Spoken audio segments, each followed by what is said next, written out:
दृढ़ता से स्थापित करने के लिए रणनीति ब्लूप्रिंट है। विकसित हरियाणा बनाने के लिए 6 मुख्य संकल्प हैं। हरियाणा को वर्ष 2047 तक दूषित वातावरण रहित कार्बन नेगेटिव स्टेट बनाना, नीतियों के माध्यम से हरियाणा के वित्त और सुरक्षा ढांचे को आगे बढ़ाना, औद्योगिकीकरण में हरियाणा को एक वैश्विक इंडस्ट्रियल हब बनाना जो वैश्विक मानकों को पूरा करेगा। भविष्य के लिए सुरक्षित कृषि और खाद्य व्यवस्था को निर्माण नायब सरकार का संकल्प है। भविष्य के अनुरूप शिक्षा और कौशल के माध्यम से युवाओं को भविष्य के रोजगार के लिए तैयार करना, भविष्य में हर परिवार खुशहाल बने, इसके लिए हर परिवार की सुरक्षा, स्वास्थ्य और सम्मान सरकार सुनिश्चित कर रही है। पंडित दीनदयाल उपाध्याय जी के अंत्योदय दर्शन हमारी सरकार की नैतिक प्रतिबद्धता है। हरियाणा देश में सबसे अधिक सामाजिक सुरक्षा पेंशन देने वाले राज्यों में से एक है। वरिष्ठ नागरिकों, विधवाओं, दिव्यांगों और गंभीर बीमारियों से पीड़ित को हर महीने 3200 रुपये, थैलेसीमिया और हेमोफिलिया जैसी बीमारियों के लिए अतिरिक्त मदद दी जाती है। मैं यहाँ पे याद दिलाना चाहूँगा कि ये हमारी सरकार है, भारतीय जनता पार्टी की सरकार। पिछले 11 साल में आप याद करें, 2004 के अंदर 100 रुपया पेंशन होती थी और 2014 में जब भारतीय जनता पार्टी की सरकार बनी तब 500 रुपया पेंशन थी और आज वो पेंशन बढ़ के 3200 रुपये हो चुकी है। इसके लिए मैं मुख्यमंत्री जी का, नरसिंह सिंह सैनी जी का और सरकार का बहुत बहुत धन्यवाद करता हूँ। अध्यक्ष महोदय, हमारी सरकार ने महिलाओं के आर्थिकीकरण, सशक्तिकरण और सामाजिक सुरक्षा को मजबूत करने के उद्देश्य से दीनदयाल लाडो लक्ष्मी योजना के अंतर्गत महिलाओं को प्रति माह 2100 रुपये की राशि, जो अब तक लगभग 9 लाख से ज्यादा बहनों के खातों में 634 करोड़ रुपए की राशि दी जा चुकी है। इसके लिए माननीय मुख्यमंत्री नरसिंह सिंह सैनी जी का मैं बहुत बहुत धन्यवाद करना चाहूंगा। मुख्यमंत्री विवाह सगुन योजना के अंतर्गत आर्थिक रूप से कमजोर परिवारों की बेटियों की शादी के लिए भी 71,000 रुपये तक की आर्थिक मदद की जाती है। डॉक्टर अंबेडकर मेधावी छात्र योजना के तहत विद्यार्थियों को प्रोत्साहित करने के लिए 12,000 रुपये तक की राशि एक मुश्त दी जाती है। एक बहुत ही विशेष योजना दयालु योजना के अंतर्गत गरीब परिवारों को मृत्यु, दिव्यांगता की स्थिति में 5 लाख रुपए तक की आर्थिक सुरक्षा दी जाती है, जो अब तक लगभग 50,000 लाभार्थियों को सरकार द्वारा 1,881 करोड़ रुपए की मदद की जा चुकी है। बहुत ही बड़ी योजना है। जिस घर में किसी का कमाने वाला नहीं रहता, उस घर की हालत देखिए आप। और माननीय मुख्यमंत्री नरसिंह सिंह सैनी ने इस बात की चिंता की, उन परिवारों की देखभाल करने वाले भी कई बार कोई नहीं होता, तो उसकी चिंता माननीय मुख्यमंत्री की है। उनका बहुत बहुत धन्यवाद है। नायब सरकार ने लोगों के आवास की चिंता करते हुए प्रधानमंत्री आवास योजना के अंतर्गत 1,56,000 से ज्यादा मकान बनाए हैं। इसके लिए उनका बहुत धन्यवाद है। और राज्य में मुख्यमंत्री शहरी आवास योजना के अंतर्गत 15,256 प्लाट गरीबों को दिए गए हैं। मुख्यमंत्री आवास योजना के अंतर्गत 12,561 प्लाट दिए गए। प्रदेश में हमारी सरकार ने 858 अनाधिकृत कॉलोनियों को नियमित कर 723 करोड़ की लागत से विकास कार्यों को मंजूरी दी है। इतनी बड़ी राहत हमारी सरकार ने दी है। मैं माननीय मुख्यमंत्री नरसिंह सिंह सैनी जी का बहुत बहुत धन्यवाद करना चाहूंगा।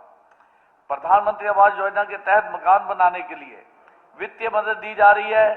शहरी और ग्रामीण क्षेत्रों में हजारों परिवारों को प्लाटों का कब्जा और निर्माण के लिए सहायता मिली है। ये चुनिंदा झलकियां स्पष्ट रूप से दर्शाती हैं, अंत्योदय सिर्फ एक नारा नहीं है, बल्कि हरियाणा में शासन की नींव है।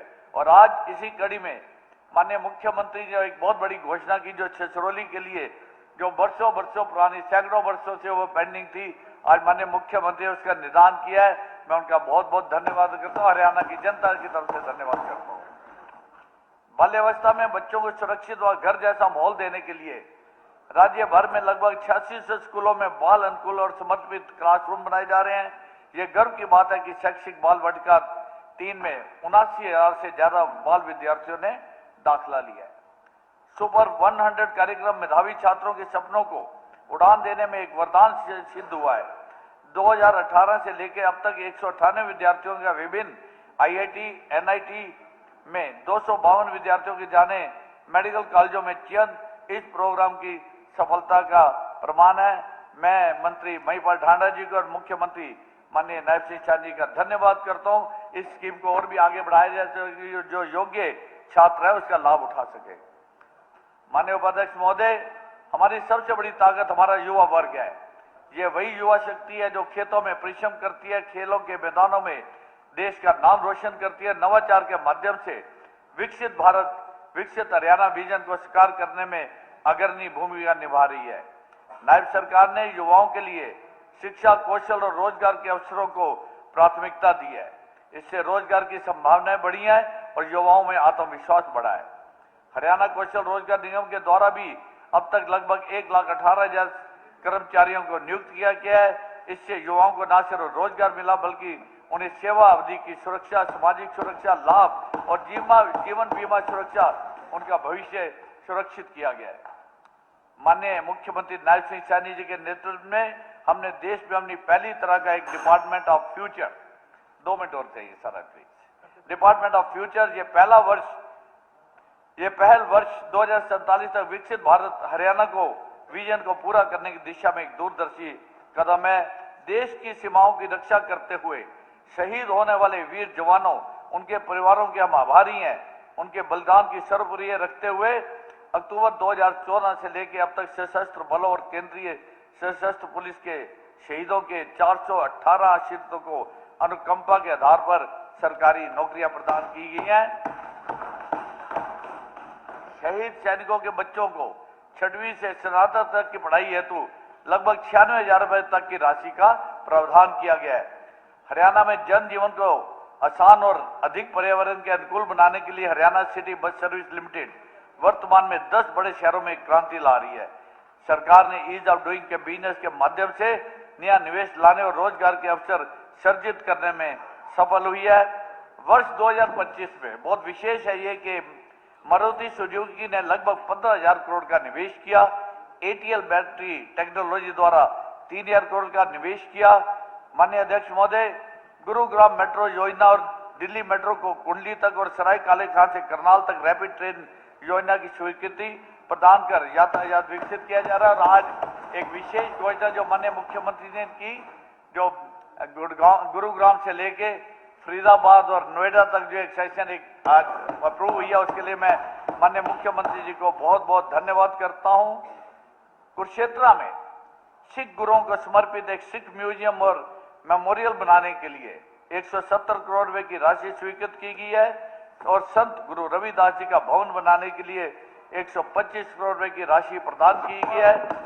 श्री गुरु तेग बहादुर जी के 350वें शहीदी दिवस पर माननीय प्रधानमंत्री श्री नरेंद्र मोदी जी ने हिंद की चादर श्री गुरु तेग बहादुर जी के सम्मान में समृद्धि सिक्का एवं डाक टिकट जारी किया।